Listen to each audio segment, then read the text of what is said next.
Hello, good evening. मैं Pawan Rao, YouTube channel maths with Pawan Rao में आज आप लोगों को पढ़ा रहा हूँ कुछ कैलकुलेशन का पार्ट। सभी लोग ध्यान देना और सीखने की कोशिश करना।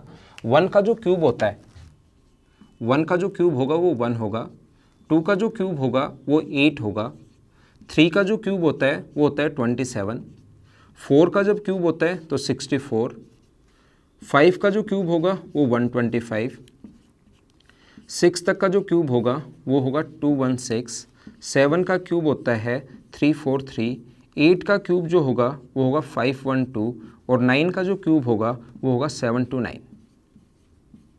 कम से कम आप लोगों को 20 तक के क्यूब याद रखने हैं। कोई भी एग्जाम आप लोग दे रहे हो, जैसे कभी कभार आ जाता है 49 13 4913।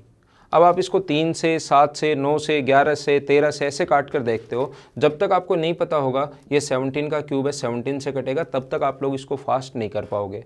तो कम से कम आप लोगों को 20 तक के क्यूब तो सभी को याद होनी चाहिए, ये आप लोग ध्यान रखना। आज की क्लास में मैं आप लोगों को पढ़ा रहा हूँ कि हम लोग किसी भी संख्या का क्यूब रूट कैसे लेंगे। इससे इधर से इधर चलते हैं तो इसको क्यूब बोलते हैं, और उल्टा चलें कि यहाँ से यहाँ अगर आएँ तो इसको हम लोग बोलते हैं क्यूब रूट। 1 का क्यूब रूट 1 है, 8 का क्यूब रूट 2 है, 27 का क्यूब रूट 3 है। उल्टा चलें क्यूब रूट लेना कब है? जब या तो किसी संख्या के ऊपर 1/3 दिखाई दे या इस प्रकार से दिखाई दे, इसका मतलब उसका क्यूब रूट लेना है। ये आप लोग याद रखना। और ये जो पॉइंट है, ये पॉइंट मतलब बड़ा आसान है। ये वाला पॉइंट एकदम आसान है। आपने कहीं पर भी अगर कोचिंग ली होगी, वहाँ पर ये पॉइंट आप लोगों को सिखाया गया होगा। बहुत आसान पॉइंट है। और जो स्टूडेंट सिर्फ और सिर्फ मेरे ही चैनल से पढ़ रहा है कि पवन सर का चैनल से ही मैं शुरुआत करूँ और इसी से अगर पढ़ रहा है, तो उन लोगों के लिए मुझे भी ये बताना ज़रूरी है कि क्यूब रूट हम लोग कैसे निकालते हैं। जहाँ भी जैसे शुरुआत करते हैं ना, शुरुआत में स्टूडेंट्स को भी ये चीज़ें काफ़ी पसंद आती हैं। शुरुआत में जब कोई भी स्टूडेंट शुरुआत करता है तो, और छोटी जब एग्जाम होती हैं, एसएससी की, सीडीएस की, ये 2 एग्जाम्स अच्छी हैं। छोटी जो एग्जाम आप लोग देते हो उनके लिए भी ये चीज़ें काफ़ी काम की हैं, ये ध्यान रखना आप लोग। तो यहाँ पर अपने पास उल्टा अगर चले हम लोग, या तो ऐसे या ऐसे क्यूब रूट लेना है, तो ध्यान रखना सिर्फ लास्ट डिजिट देखकर पता करेंगे कि क्यूब रूट है कितना। जैसे लास्ट डिजिट 1 है तो उसका क्यूब रूट कितना होगा? 1। लास्ट डिजिट अगर 2 है, लास्ट डिजिट 2 अगर है तो क्यूब रूट कितना होगा? 8। अगर 3 है तो 7। सिर्फ लास्ट डिजिट देखनी है। 3 है तो 7, 4 है तो 4, 5 है तो 5। समझने की कोशिश करना सभी लोग, अच्छे से समझ में आ जाएगा। 100% मैं समझा दूंगा, लेकिन ध्यान रखना बोर्ड पर। अगला है 7 तो 3, 8 आ जाए तो 2 और 9 आ जाए तो 9।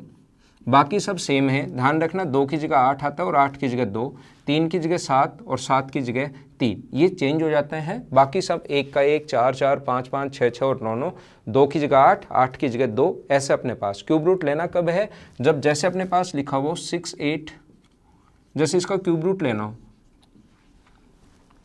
इसका क्यूब रूट अगर लेना हो तो ध्यान रखना लास्ट डिजिट कितनी है।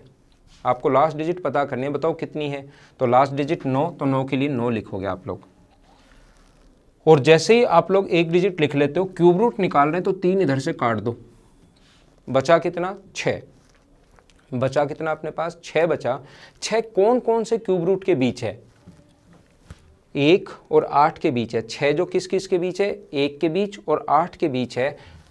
1 और 8 के बीच है ना, मतलब 1 और 2 के बीच है। 6 जो बचा, 1 का क्यूब 1, 2 का क्यूब 8, तो 6 जो है वो 1 और 2 के बीच है। तो हमेशा छोटे वाला लिखते हैं 1, इसका आंसर आ गया। यही मैं ऐसे मतलब आपको कैलकुलेटर बना दूंगा, आपको ये बना दूंगा, मैं वो चीज़ें नहीं बता रहा हूँ। जो जेन्युइन चीज़ें, जो काम की चीज़ें हैं, जो अपने काम आते हैं एग्जाम में, वो चीज़ें मैं आप लोगों को सिखा रहा हूँ। अब आपको इसमें आधा सेकंड लगे या 3 सेकंड लगे या 2 सेकंड लगे या 5 सेकंड लगे, वो डिपेंड करता है आप पर। जैसे मैं बोलता हूँ कि हम लोगों ने ये कर लिया, इसका क्यूब रूट लेना है, तो लास्ट में 5 है तो 5 के लिए 5 लिखोगे और 3 नंबर काट दो। बचा हुआ नंबर कौन कौन से के क्यूब के बीच है? 4 का क्यूब 64 और 5 का क्यूब 125। 4 का क्यूब 64 और 5 का क्यूब 125 के बीच है। तो अपने पास 4 और 5 के बीच है, तो छोटे वाला लिखना है। आंसर 4, ये अपना आंसर है। क्या समझा रहा हूँ मैं? समझ पा रहे हो क्या? मैं ये समझा रहा हूँ आपको, इसका क्यूब रूट लेना है, 2010 में जब मैंने पढ़ाना शुरू किया था शुरुआत में मार्च में, तब ये ऐसी ट्रिक्स जब हमारे को आने लगी थी तब ऐसे लगा तो पता नहीं क्या सीख गए। फिर धीरे धीरे एसएससी को जो अच्छे लेवल के स्टूडेंट्स को 2012 में पढ़ाना शुरू किया, तब 2011 लास्ट में, तब पता लगा ये ट्रिक्स तो मतलब एकदम नॉर्मल हैं, मतलब एकदम छोटी छोटी चीज़ें ही हैं, मतलब ये कोई बड़ी चीज़ें नहीं है। लेकिन शुरुआत करते हैं, अचानक किसी को देखते हैं, अरे हमें तो कितना, जब अचानक आता है ना स्टूडेंट जैसे गाँव से आता है, फिर उसको बता दिया जाता है देखो ये लास्ट में 4 तो 4, ये 2 का 8 और 3 का 27 तो 24 क्यूब रूट। उसको लगता है पता नहीं रे क्या मस्त चीज़ बता दिया ना। ये आसान चीज़ें हैं तो आप लोगों को, लेकिन ये आनी चाहिए। मैं क्या समझा रहा हूँ फिर से एक बार ध्यान रखना, मैं मेरी बात बता रहा हूँ, मतलब मैं किसी दूसरे की बात नहीं बता रहा हूँ। जब शुरुआत करते हैं हम लोग, जब फर्स्ट टाइम शुरुआत करते हैं 2010 में, और ऐसी चीज़ें स्टूडेंट्स को बताते हैं और उनको खुश होते हैं कि अरे सर ने कितनी मस्त ट्रिक्स बता दी, तो वो चीज़ें, वो फीलिंग मैं आप लोगों को एक बार बता रहा था। फिर धीरे धीरे आगे बढ़ते रहते हैं, स्टैंडर्ड जैसे जैसे पढ़ता रहता है, तो फिर ये स्टूडेंट्स को भी ये चीज़ें आसान लगनी शुरू हो जाती हैं कि ये तो छोटी छोटी चीज़ें हैं। लेकिन शुरुआत अगर किसी भी स्टूडेंट ने, मैंने फर्स्ट टाइम यही बोला, अगर शुरुआत आप लोग कर रहे हो तो आपको ये चीज़ें आनी चाहिए। जैसे इस प्रकार से हो तो लास्ट में 2 अगर है तो आप लोग कितना लिखोगे 8, और यहाँ से 2 काट दो, बचा कितना अपने पास 681। 8 का क्यूब 512, 9 का, इसीलिए 20 तक के क्यूब याद होने चाहिए कि 512 और 729 के बीच है, तो लिखना कौन सा है छोटे वाला, तो यहाँ पर लिख दो 8, या आंसर आ गया 88। अगला जो क्वेश्चन अपने पास नेक्स्ट जो पॉइंट है, जैसे अपने पास इस प्रकार से हो, चलो एक खुद करो, बिना पेन चलाए आंसर बताना है, चलो करो, बिना पेन चलाए आप लोगों को आंसर बताना है। तो मुझे बताइए 9 और 7 का आंसर 79 होगा क्या? आपने कर लिया होगा, आंसर जो है इसका वो 79 है। तो क्यूब रूट हम लोग ऐसे निकालते हैं। अब जहाँ पर आप लोग बैठे हो, जहाँ भी आप लोग हो, आपके दिमाग में ये आएगा कि सर, क्योंकि कई ऑफलाइन क्लासेज में मुझसे पूछा जाता है, और ऑफलाइन क्लासेज में जो चीज़ें पूछी जाती हैं वो मैं आपको भी बता देता हूँ। यहाँ ऐसा आएगा कि सर 25 आ जाए यहाँ पर, या 26 आ जाए, है ना, इस प्रकार से आ जाए, या ये चेंज कर दे, जैसे ये तो चलो 24 ही रहे, लेकिन ये चेंज कर दे 12, तो फिर भी अपना आंसर तो 24 ही रहना, और संख्याएं चेंज होगी। ध्यान रखना, क्वेश्चन में एक चीज़ मैं बता देता हूँ, जो आप लोग एग्जाम दो, एसएससी का दो, बैंक का दो, सीडीएस का दो, रेलवे का दो, कोई भी एग्जाम देना, क्यूब रूट जो आता है वो हमेशा परफेक्ट ही आता है, छोड़ के बैंकिंग के अप्रोक्सीमेशन वाले क्वेश्चन। बैंक के जो और उसका भी करने का तरीका अलग होता है, वो भी चीज़ मैं आप लोगों को समझाऊंगा। बैंक का अगर अप्रोक्सीमेशन वाला क्वेश्चन छोड़ दिया जाए, उसमें तो क्यूब रूट परफेक्ट नहीं आता। ऐसी संख्या आ सकते हैं, 12 भी दे सकते हैं, 11 भी दे सकता है, 10 भी दे सकता है। उसके अलावा जब भी आपके पास आएगा क्यूब रूट हमेशा परफेक्ट में आएगा, ये आप लोग याद रखना। देखो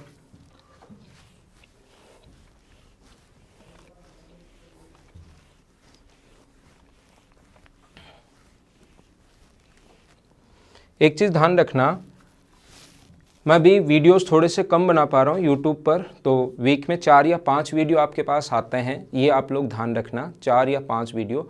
आज बीच में कैलकुलेशन बहुत दिन हो गई थी करवाए हुए, तो कैलकुलेशन वाला वीडियो मैं डाल रहा हूँ। कल सैटरडे और संडे को मैं आपके लिए वीडियोस बनाऊंगा, कल और परसों वापस ट्रिग्नोमेट्री के। और यूट्यूब पर जैसा मैंने आपको कहा है, मैं हमेशा ही रहूँगा। कभी बीमार हो जाए आदमी तो उसमें तो आप कुछ कर नहीं सकता कोई भी, तो यूट्यूब पर मैं हमेशा ही आप लोगों को पढ़ाते रहूँगा। और इसके लिए जो भी स्टूडेंट मुझसे ऑफलाइन पढ़ना चाहता है, मदर्स एजुकेशन हब जयपुर में पढ़ा रहा हूँ मैं, और ऑनलाइन बैचेज भी, जो भी स्टूडेंट बाहर है, ऑनलाइन बैचेज भी मैं ले रहा हूँ अनअकैडमी पर। आप लोग अनअकैडमी प्लस पर जाकर वहाँ से एसएससी सीजीएल चूज़ करके और सब्सक्रिप्शन पर जाकर सब्सक्राइब उसको कर सकते हो। जो उसका चार्ज है वो भी काफ़ी कम है, आप लोग सबसे पहले 1000 का चार्ज वहाँ से देखकर वो ले सकते हो। और चार्ज में भी आपको जो मेरा चैनल है मैथ्स विद पवन राव,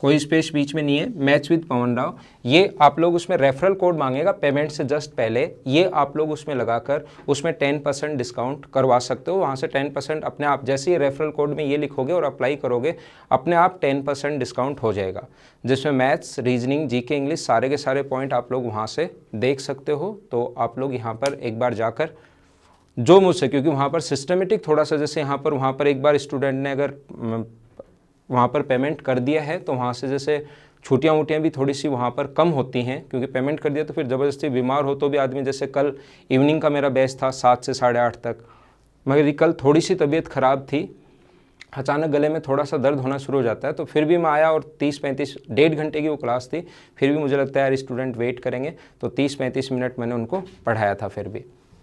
तो ये आप लोग 10% डिस्काउंट हो जाएगा इसमें, जिसमें आपको सारे के सारे नोट्स मिलते हैं PDF फॉर्म में सारे के सारे, और लाइव पढ़ाता हूँ मैं इस बैच को, रिकॉर्डेड वीडियोज़ नहीं होते, लाइव पढ़ाता हूँ। देखिए मैं आप लोगों को ये समझा रहा था, इस प्रकार से अगर कभी भी 1 का स्क्वायर कितना होता है 1, ये समझना ध्यान से, इसको ध्यान से समझना। 2 का स्क्वायर कितना होता है 4, 3 का स्क्वायर कितना होगा 9, 4 का स्क्वायर कितना होगा 16, 5 का स्क्वायर 25, 6 का स्क्वायर 36, 7 का स्क्वायर 49, 8 का स्क्वायर 64 और 9 का स्क्वायर 81। कभी कभार आप इधर चलोगे तो इसको हम लोग स्क्वायर बोलते हैं, उल्टा चलोगे तो हम लोग इसको स्क्वायर रूट बोलते हैं। तो आज मैं क्यूब रूट और स्क्वायर रूट आप लोगों को सिखा रहा हूँ कि क्यूब रूट और स्क्वायर रूट कैसे किया जाता है, वो चीज़ मैं आप लोगों को बता रहा हूँ। तो ध्यान रखना, कभी भी अगर आपके पास या तो इस प्रकार से आए या ऊपर इस प्रकार से आए, इसका मतलब स्क्वायर रूट लेना है। कभी भी अगर आपके पास आ जाए 1/2 और x, तो आपको स्क्वायर रूट लेना है। 1 का रूट जो होगा, अब हमें सिर्फ लास्ट डिजिट, जैसे क्यूब रूट किया ना वैसे स्क्वायर रूट करता है, और लास्ट डिजिट हमें देखकर पता करना पड़ता है कि इसका रूट क्या होगा। तो लास्ट डिजिट अगर 1 है तो रूट कितना होगा 1।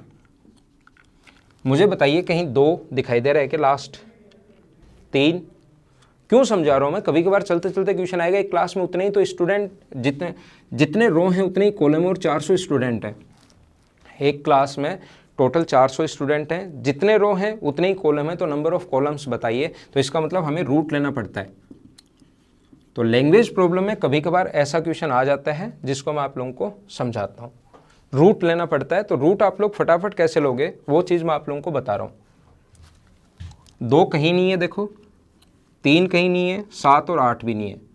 तो जिस संख्या के लास्ट में 2, 3, 7 और 8 है, उसका कभी भी परफेक्ट स्क्वायर रूट नहीं होता। छोटे छोटे जब एग्जाम्स होते हैं कोई LDC वगैरह का स्टेट लेवल के, उनमें ऐसे क्वेश्चंस आ सकते हैं कि निम्न में से कौन सा परफेक्ट स्क्वायर रूट नहीं है। तो जिसके लास्ट में ये आए वो कभी भी परफेक्ट स्क्वायर रूट नहीं होगा, क्योंकि 2, 3, 7 और 8 देखो किसी भी लास्ट में नहीं है। 4 आए तो, अगर 4 आए तो ध्यान रखना 2 भी हो सकता है रूट, और 4 अगर आए तो ध्यान रखना 8 भी हो सकता है।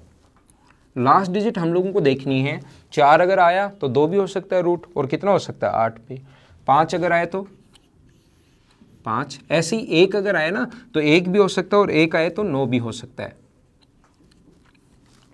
ऐसे ही 1 आए अगर तो 1 भी हो सकता है रूट, और 9 भी हो सकता है। सिर्फ लास्ट देखनी है, लास्ट 1 देखा तो 9 भी हो सकता है और 1 भी हो सकता है। 6 आए तो 4 भी हो सकता है और 6 भी हो सकता है। 4 भी हो सकता है और 6 भी हो सकता है। और 9 आए तो 3 भी हो सकता है और 7 भी हो सकता है। देखो, तो शुरुआत में जब आप लोग फर्स्ट क्लास सेकंड क्लास जब देखते हो तो ऐसी चीज़ें आप लोगों को कहीं भी आप लोग जाओ ऐसी चीज़ें आप लोगों को देखने को मिलेंगी, और ये आसान चीज़ें ही होती हैं। जैसे 4096 का रूट लेना है, तो मुझे बताइए लास्ट डिजिट कितनी है। लास्ट डिजिट है 6। 6 तो 4 लिख लो और 6 लिख लो, और जैसे रूट में 2 लिख लेते हो 2 काट दो। क्यूब रूट में 3 लिख रहे थे, 3 काट रहे थे, यहाँ 2 काटने हैं। स्क्वायर रूट में बचा कितना 40। 40 कौन कौन से स्क्वायर के बीच है, तो आप कहोगे सर ये तो 40 जो है 6 का स्क्वायर 36, 7 का स्क्वायर 49, 6 और 7 के बीच है, तो लिखना छोटे वाला है। 6 और 7 में छोटे वाला लिखना है। इधर भी 6 लिख दिया, इधर भी 6 लिख दिया, तो या तो ये 64 का है या 66 का है। यहाँ 2 नंबर आएंगे। क्यूब रूट में जैसे एक ही नंबर आ रहा था, यहाँ पर 2 नंबर आएंगे, या तो इसका है या इसका है। अब आप ऑप्शन से पता कर सकते हो कौन से का है, या दूसरा तरीका पता करना है, ये बताओ किस किस के बीच था। ये 6 और 7 के बीच था, तो 6 को 7 से गुना करो 42, और ये है 40। ये 40 बचा, ये 42। अंदर छोटा लिखा हुआ है या बड़ा, ये 42 है, ये 40 है, अंदर छोटा है बड़ा, अंदर छोटा है, तो दोनों में से छोटा कौन है 64। ये अपना आंसर है। नहीं आया ना समझ में, क्या समझाया मैं आपको, ये समझाना चाह रहा हूं, फिर से समझाता हूं। देखो जैसे ये आ गया, स्क्वायर रूट लेना है, तो लास्ट में 4 दिखाई दे रहा है, तो 4 के लिए या तो 2 लिखोगे या 8 लिखोगे। जैसे ही 2 लिख ले तो 2 काट दो, बचा कितना अपने पास 77 बचा। कितना बचा 77। तो 8 का स्क्वायर 64 और 9 का 81। क्या 8 और 9 के बीच है क्या? तो छोटे वाला लिखना है दोनों तरफ, एक तरफ 8 एक तरफ 9 नहीं लिखना। 8 और 8 या तो इसका है या इसका है। इन दोनों में से कैसे पता लगाओगे कि इसका है? तो इन दोनों का पता लगाने का तरीका होता है, ये 8 और 9 के बीच था तो 8 को गुना करो 9 से 72। अब अंदर बताओ बड़ा लिखा हुआ है छोटा? बोलो मेरे साथ साथ, जैसे मैं बोलता हूँ अंदर बड़ा लिखा हुआ है छोटा, तो जहाँ पर भी आप वीडियो देख रहे हो आपको बोलना चाहिए सर बड़ा लिखा हुआ है। तो दोनों में बड़ा कौन है? 82 और 88 में 88, तो ये अपना आंसर है। फिर नहीं आया ना समझ में? देखो फिर समझाता हूँ। 1369, लास्ट में 9 है तो 1, लास्ट में 9 है तो 4, और अपने पास 3 और 7, 3 और 7, 2 काट दो। ये 3 का स्क्वायर 9 और 4 का स्क्वायर 16। बची हुई संख्या 3 और 4 के बीच है तो छोटे वाला लिखना है। दोनों में से कौन सा होगा? ये किस किस के बीच था? 3 और 4 के बीच, तो 12। अंदर बताओ छोटा है या बड़ा है? बताओ बड़ा है, तो दोनों में से बड़ा कौन है? वो आंसर होगा 37। अंदर वाला देख लेते हैं छोटा है या बड़ा है, तो उसी के अनुसार हमारा आंसर हो जाता है। जैसे और लिखता हूं मैं,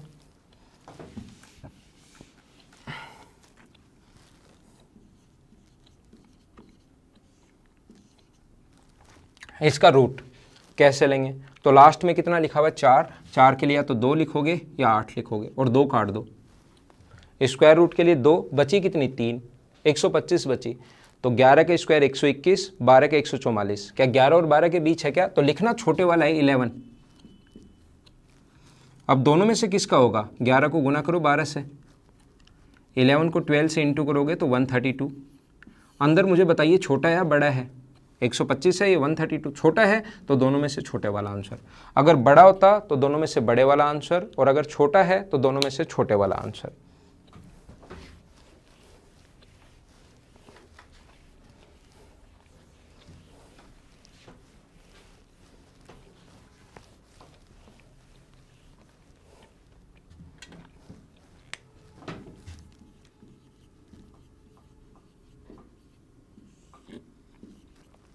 इतनी बड़ी। अब थोड़ा सा और आगे चलते हैं, थोड़ा सा और आगे हम लोग चलेंगे, क्योंकि ये छोटे छोटे, ये तो हर क्लास में आपको पढ़ाए जाते हैं। 7 और 8 डिजिट के स्क्वायर रूट आप लोग कैसे निकालोगे? ये अपने पास जो डिजिट हैं ये 8 डिजिट है, इनके स्क्वायर रूट आप लोग आसानी से कैसे निकालोगे वो मैं आपको अगले कैलकुलेशन में सिखाऊंगा। पहले इसकी प्रैक्टिस करो। कुछ कैलकुलेशन के वीडियोज़ मैंने पहले भी डाल दिए हैं, उनको आप लोग मतलब उनको देखो और उनकी प्रैक्टिस करो, ताकि बड़े जब मैं करूँ 8 डिजिट के, 9 के, 7 के, इनके स्क्वायर रूट 4, 5, 6, इनके तो आप 2 सेकंड में, 3 सेकंड में ऐसे कर लोगे, लेकिन इनको भी आप लोग ज़्यादा जल्दी कैसे कर पाओगे ये मैं आपको नेक्स्ट लेसन में समझाता हूँ। Okay, thank you. फिर मिलते हैं अगली क्लास में। Bye bye, take care.